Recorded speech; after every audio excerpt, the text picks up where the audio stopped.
L'ancien animateur star de TF1 Vincent Lagaffe était ce 12 novembre l'invité de Frédéric Lopez dans un dimanche à la campagne.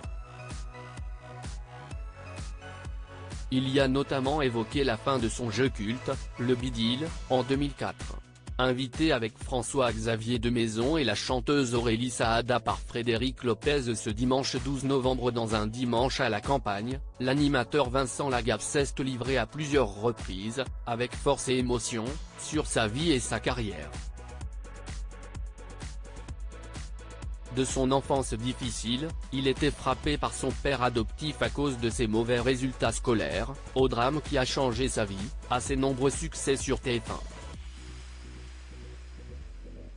Arrivé en 1997 en quotidienne et en access prime time sur TF1 avec L'heure à l'appel, Vincent Lagaffe enchaînera avec le bidil, de 1998 à 2004.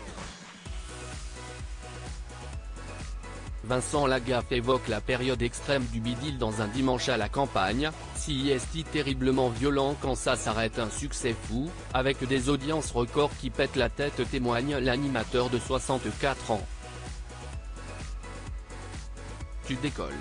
Tu es regardé chaque soir par 6 millions de personnes. Quand tu sors dans la rue, on te parle de ce que tu as fait la veille, déclare-t-il à Frédéric Lopez. Une période qui se voudra aussi extrême qu'épuisante. Si est terriblement violent quand ça s'arrête.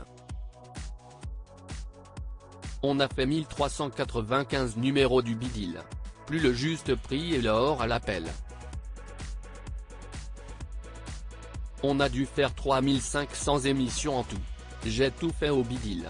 Je suis arrivé en voiture, en hélico, en jet ski, en saut en élastique, à cheval. J'ai demandé à TF1 de faire un break une saison avant de repartir. Juste une. Et ça a été non, forcément à un moment tu lasses les gens, poursuit-il. Le bidil de Vincent Lagaffe bientôt de retour sur TF1 ?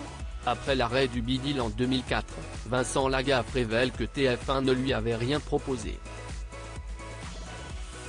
Quand ça s'arrête, si est net, conclut-il face à Frédéric Lopez.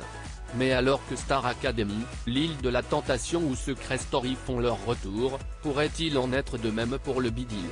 Je ne pense pas que ça revienne un jour à l'antenne. Ou alors, si ça revient, ce sera avec un autre animateur, un tout petit budget et des jeux relativement cheap.